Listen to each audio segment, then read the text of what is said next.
As a result, we will be issuing more guidelines on the junior secondary education level from time to time. You remember that we have issued guidelines and we have issued preliminary kind of curriculum that will be used at the open schools.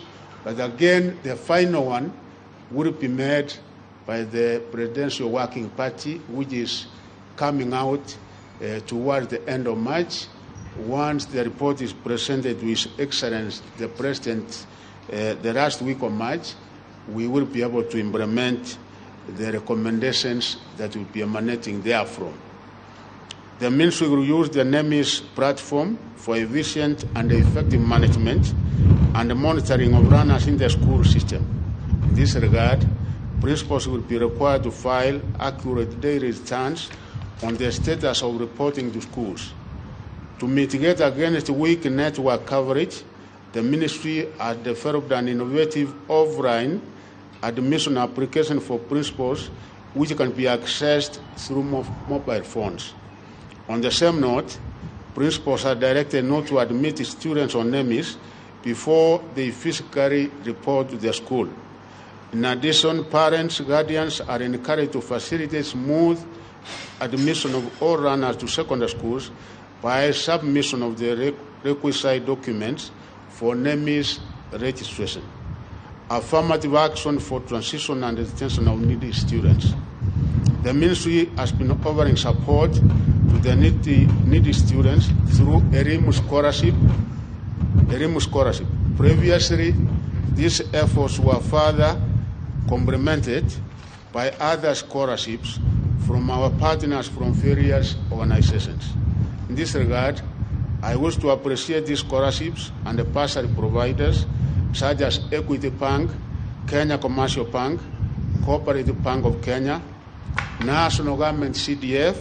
I want to thank the members of Parliament because part of the CDF funds also goes to bursaries, and the county governments who support the achievement of 100% transition. We request them to continue supporting us in this endeavor because it is by so doing that we can be able to ensure and achieve the 100% transition.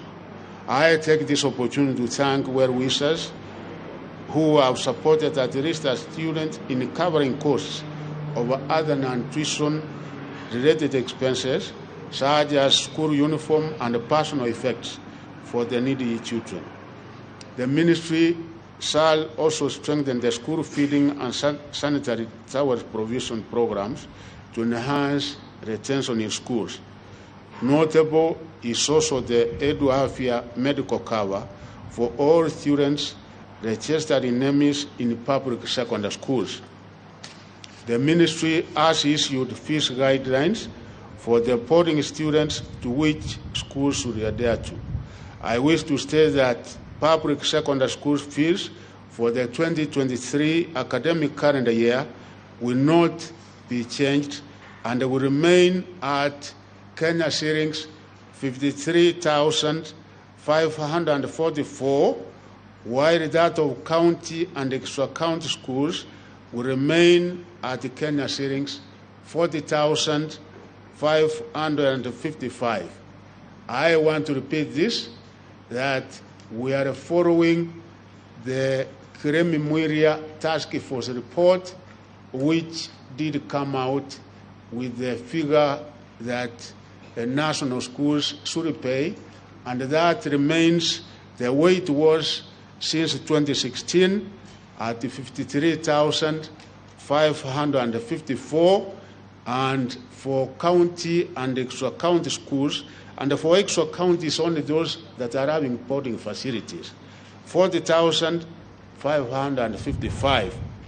On its part, the government will maintain its capitation per student in all public secondary schools at the Kenya shillings 22,244, and as I said, this is for senior secondary. For lower, that is junior secondary, the figure is 15,000. Parents whose children are enrolled in public day secondary schools should not be charged any fees because the government is catering for all their tuition costs amounting to Kenya shillings 22,244. Parents should report instance of any student turned away for not paying higher fees and other levies to the nearest education office for action. I also wish to challenge parents and guardians to take their obligation seriously by ensuring prompt payment of school fees in boarding schools, particularly those in national and extra-county schools who are supposed to pay the 53,000, and those in boarding schools in county that are supposed to pay the 40,000. Given that about 70% of the secondary students are day scholars, it's a clear indication that more support should be directed in developing these schools. I therefore encourage all boarding schools to introduce day wings to enhance access and cut down the cost of education. This is also in line with CPC requirements for parental engagement in delivery of the curriculum. As you are aware, we have 72% of our schools are day schools. It's only 28% that are boarding schools. And in nomadic areas, we have those boarding schools because of the nature of life in those areas where parents keep moving from one place to another. So as a ministry and as a government, get it clear, we have not said that we are abolishing boarding schools. No, we are not abolishing. What we are saying is that, yes, with 100% transition, I think as we move forward, we also have to expand and provide better facilities for day schools because they are able to accommodate more numbers in day schools. Given that the ministry, in conjunction with other stakeholders, has developed policy guidelines to enhance the smooth management of education. It has been noted with concern that cases of non-compliance with some of these policies negatively affect transition, retention, and the quality of education. School boards of management should acquaint themselves with the existing policies and ensure implementation and compliance. Accordingly, there should be no cases of illegal exclusion, arbitrary suspension, and forced transfers of runners in public schools. I wish to bring to your attention the embassies of His Excellency the President of the Republic of Kenya that all government business delivery mechanisms must be automated. And I think the deadline for all government agencies and all government ministries is supposed to be June of this year. In this regard, the ministry is committed to automating activities relating to service delivery by its clients. Sources of any information would therefore be migrated into NEMIS. Schools are called upon to ensure proper enlisting of students in NEMIS for capitation, KCPE, KCSE, registrations, and monitoring of students' affairs, including fees payment, disciplinary procedures, and class attendance. It will also be mandatory for schools to enlist all their board of management members and non-teaching staff in the platforms that shall be available in NEMIS. The runners joining grade 7 shall report their respective junior secondary schools on 30th January 2023. So you are aware, for the other cadre, we are opening the schools on 23rd, but for junior secondary school, they are reporting on 30th January of this month. The ministry is currently carrying out a comprehensive countrywide assessment of all public and private schools to determine their readiness to admit runners to junior secondary school.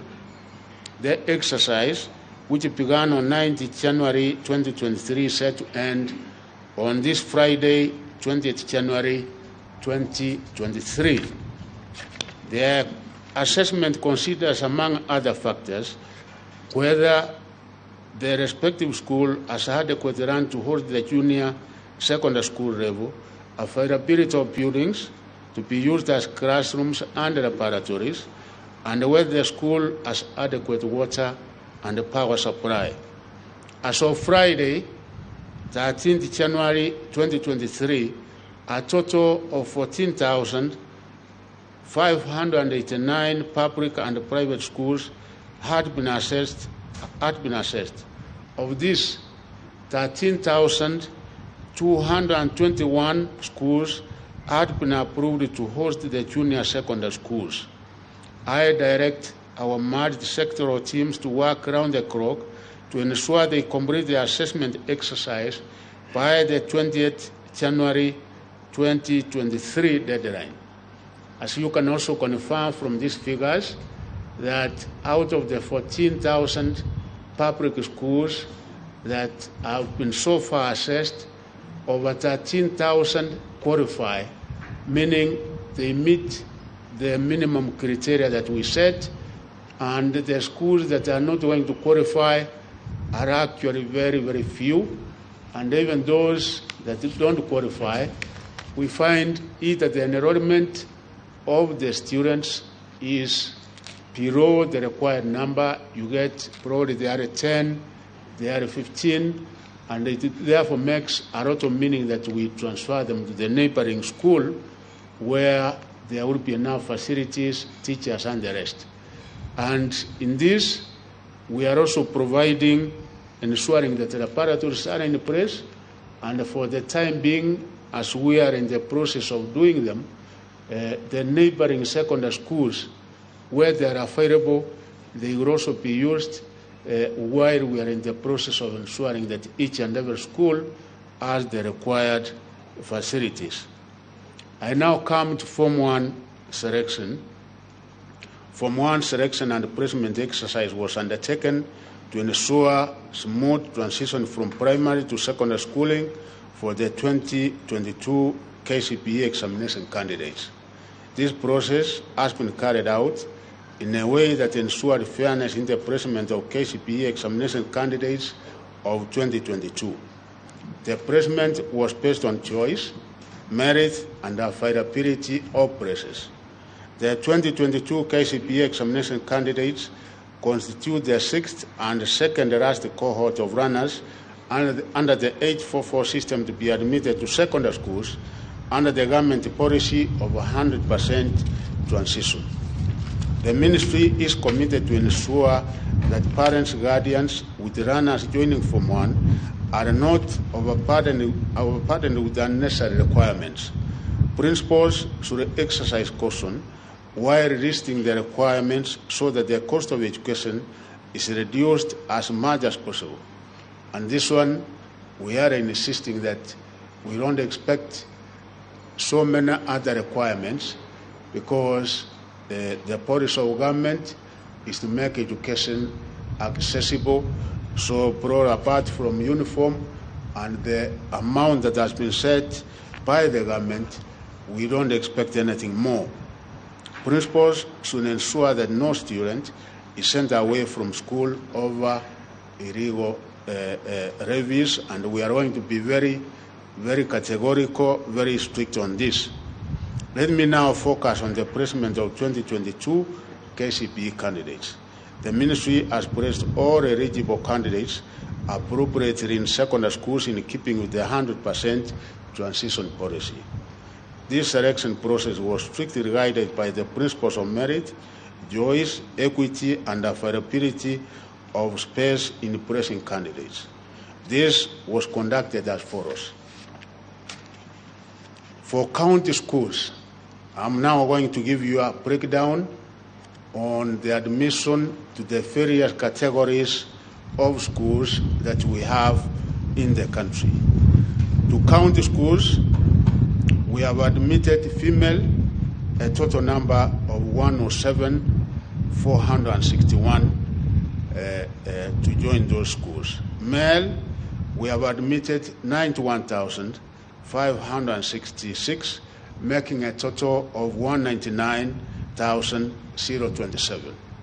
Extra county schools, which of course, as I said, a number of them are day schools, we have admitted a total number of 111,105 female and 117,055 male, making a total of 228,160.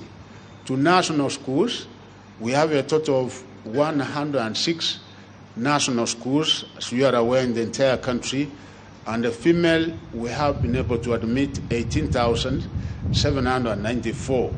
Male, we have admitted 20,178, making a total of 38,972.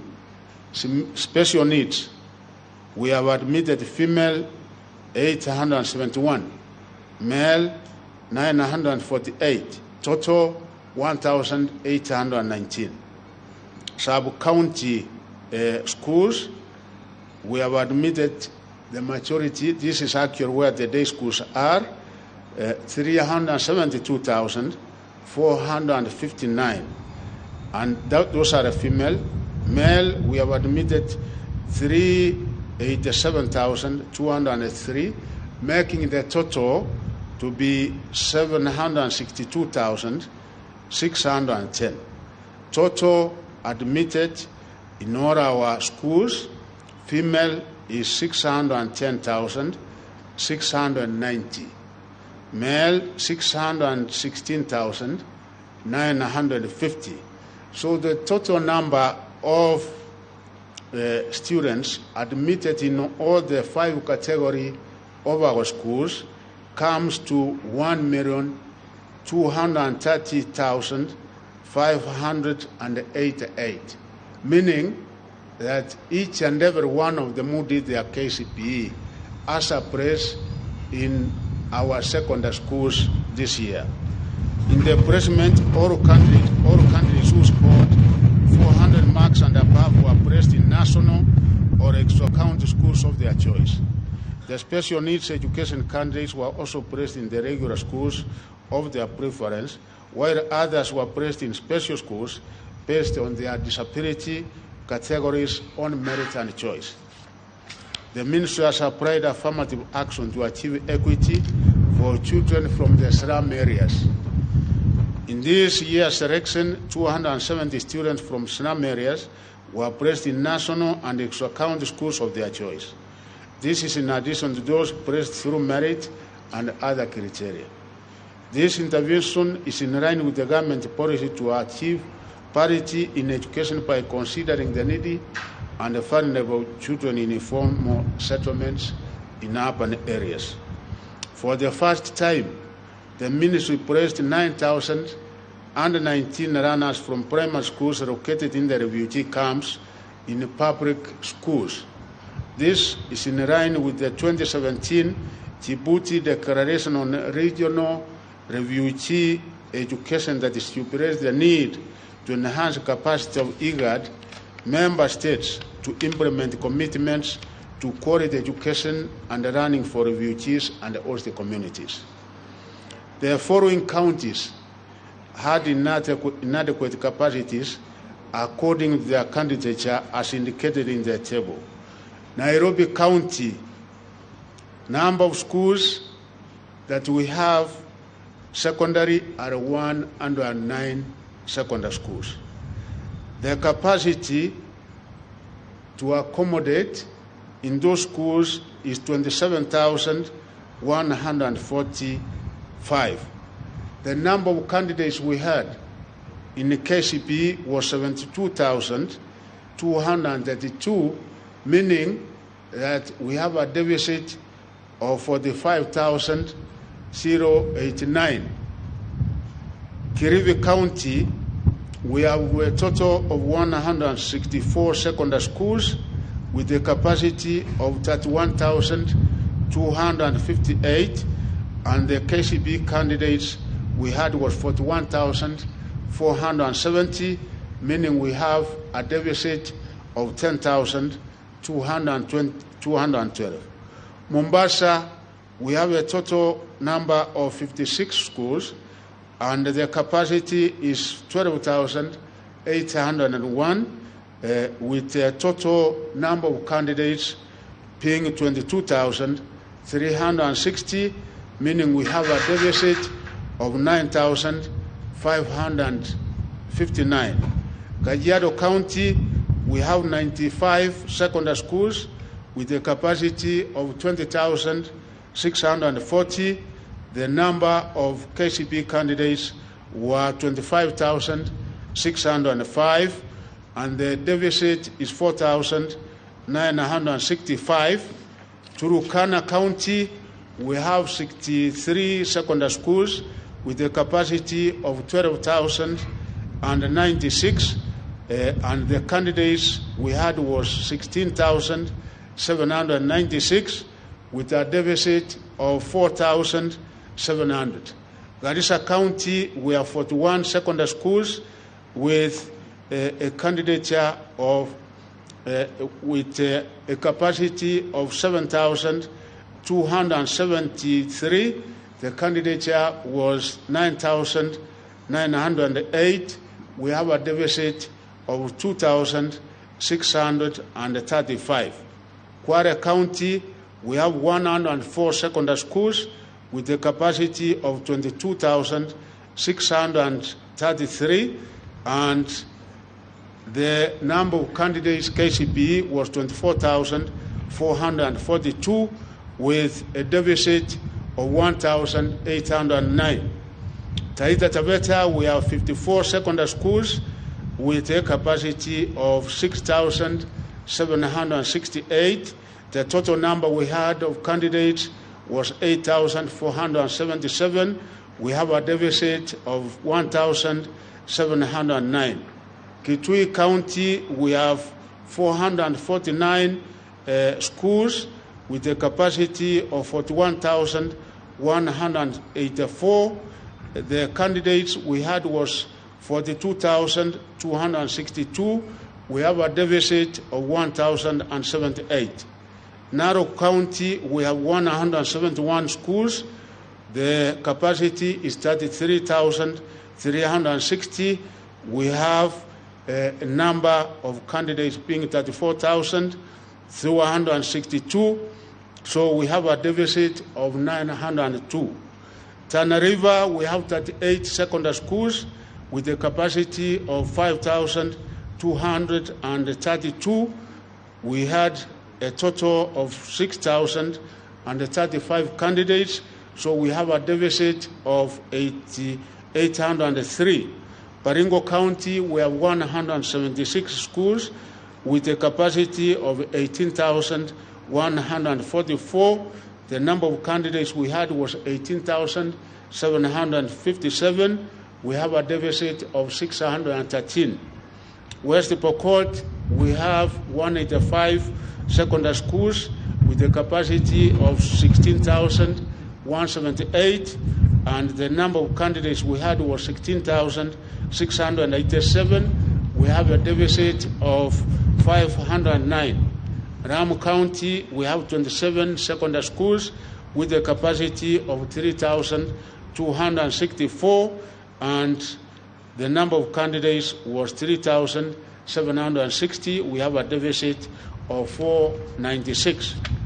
To mitigate the shortfall in these 14 counties, candidates were placed in other counties with sufficient capacities.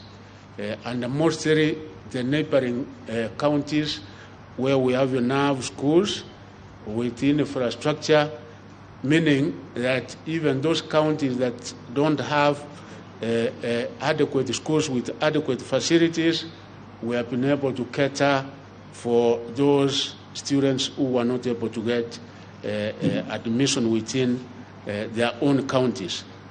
The above scenario can be considered an eye-opener to an underlying problem that calls for serious early redress in the work of CPC. It is against this background that I will take a personal initiative to consult with the leadership from these areas to address this perennial deficit in capacity. I will engage with members of parliament and the county governors so that they know of this problem. They can be able to allocate resources from CDF so that we are able to have enough capacities as we move forward, such that they can be able to accommodate more students. During the selection process, it became clear that a large number of candidates did not receive proper guidance and direction when choosing schools. This resulted in some schools attracting far many applicants against their capacities. These schools include Kabianga High School, which has a capacity of 768, attracted 153,078. There you can see we have only 768, and this time we have said no one will be able to go beyond the capacity as given by the ministry. This was the total number of applicants. Nanyuka High School had applicants 148,827. They can only accommodate 576. Nyandarua High School, the total number of applicants were 137,511, and they can only accommodate 240. Pangani Girls had 119,265 applicants, and they can only be able to accommodate 384. Maseno High School had 105,504, and they can only be able to accommodate 720. Alliance Girls High School had 104,765, and they can only be able to accommodate 384. Nakuru High School had a total of 103,909, and they can only be able to accommodate 336. Kapsabet Boys had a total of 99,542, and they can only be able to accommodate 384. Mangu High School, they have a capacity of 480, and the number of applicants was 98,146. Butere Girls High School, the total number of applicants was 95,550, and they can only be able to accommodate 768. I've taken the 10 top to indicate that there are schools where almost we get so many applicants, and yet the vacancies, the capacity for that school is so few. The results of the above means many candidates will not get their choices, and how to accept that it is not possible to be placed in your dream school. I wish to call upon head teachers and parents to ensure that candidates make wise choices through proper advice. In addition, it was noted that 33,984 students from 2,673 schools did not select any school. So we have those who did the exam, and actually some of them did very well, but we found out that they never made any selection. To this end, I direct the county directors of education to establish the concerned schools with a view of instituting administrative actions against the head teachers and schools management for failing to adequately register runners for examinations. However, even those that did not indicate any school of their choice, we have also been able to place them in various schools. We did not rip them out because of course, they failed to make a choice. We have also catered for that. The reporting period for all 2023 Form 1 students will be from 6th February 2023 to 13th February 2023. In the case of any queries, parents are advised to visit their respective county directors of education for assistance. I'm directing that all admitted students should be captured on NEMIS by 2nd March 2023. All the CDs are required to ensure compliance with this requirement because it is on the basis of them being captured in NEMIS that as a ministry, as a government, we will be able to give out capitation. As I conclude my remarks, I wish to announce that this year's Form 1 selection was fully computerized from national to sub-county levels. Candidates, parents, or guardians can now access joining instructions that are available online for all categories of schools through the ministry's website, www.education.go.ke. Let me repeat again. The ministry's website is www.education.go.ke. For any queries, you are asked to check on frequently asked questions under Form 1 selection. Assistance may be obtained by writing an email to placement@education.go.ke. Any inquiries, one can be able to send an email and we will be able to respond to placement@education.go.ke. The research can also be checked by texting the candidate's index number to 22263. Let me repeat again.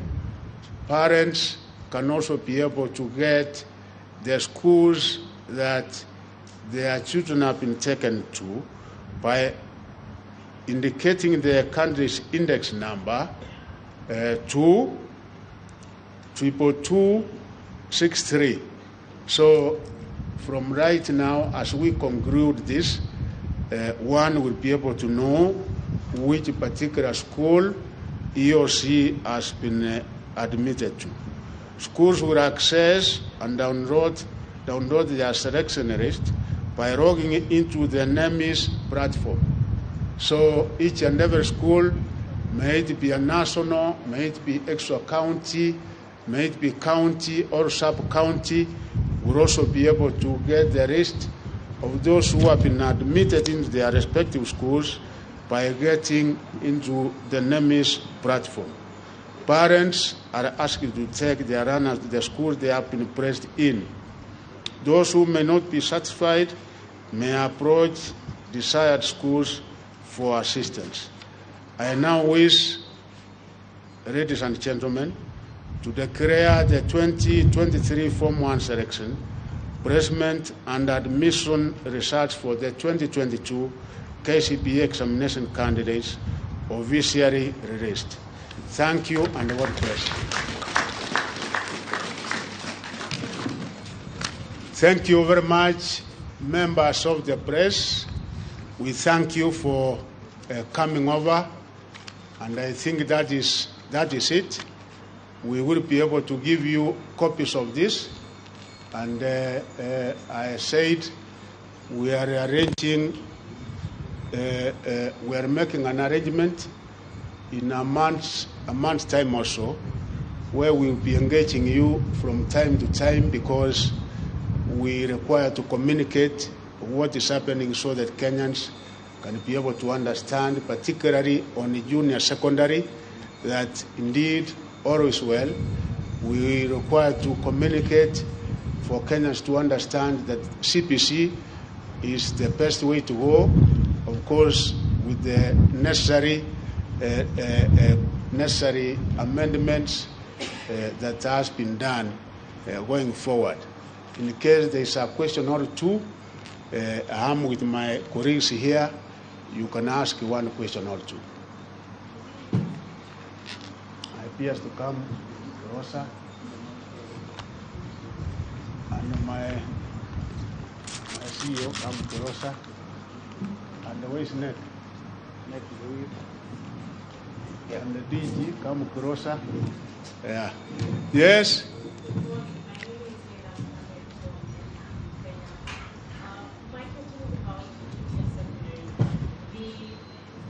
The secondary side of the education sector has done a lot of construction work to enable junior secondary to be placed into that sector. Now we are going into the primary school sector. We have that challenge of, in terms of capacitation vis-a-vis the number of candidates. What are parents expected to... Ucio ni Minista wa Githomo Ezekiel Mashogu akianira mieke ya form 1 kana kirathi gia form 1 na ni akorwo akiuga ati arutwo othe milioni 1,233,580 ni megukorwo makiona mieke ya kirathi gia form 1. Oho ni akorwo akiuga ati arutwo othe aria magire marks magana mana guthie na iguru ni megukorwo makiona mieke thukuru-ini cia national.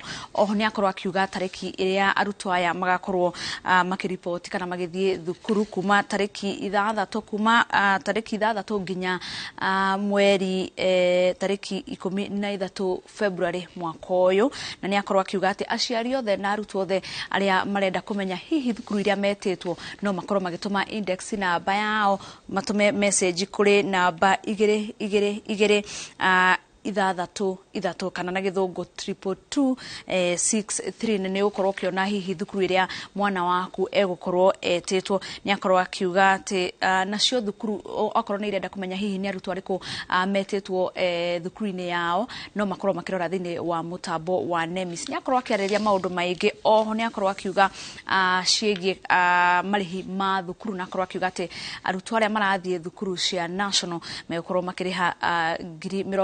53,554 county schools kana thukuru iria ci county-ini arutwo megukorwo makiriha 40,555. Akorwo akiuga ati thukuru cia day kana aria othe mathia thukuru cia day ririkana gicunji kia 72 harĩ igana cia cukuru nyingi cia secondary ni day kana iria arutwo mainukaga na mauga ati gutire marihi megukorwo makiriha ma tuition.